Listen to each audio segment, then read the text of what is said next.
Nothing's more annoying than hitting print and getting a colorless mess. Let's get your HP printer back in action. First, check if your printer's out of color ink. Go to your printer's settings and look for ink levels. If you're low, swap in a fresh cartridge. Still not working?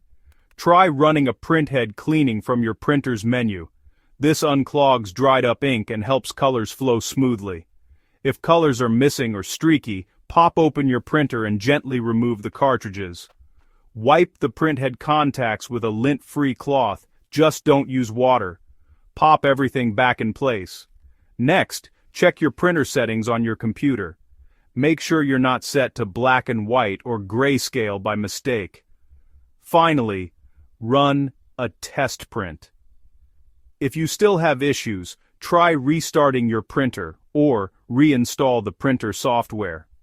And there you go. Most color ink issues are easy to fix with these quick steps. For stubborn problems, check the HP website or call support. So next time your HP printer's color ink stops working, remember, a few simple checks can get you printing in full color again.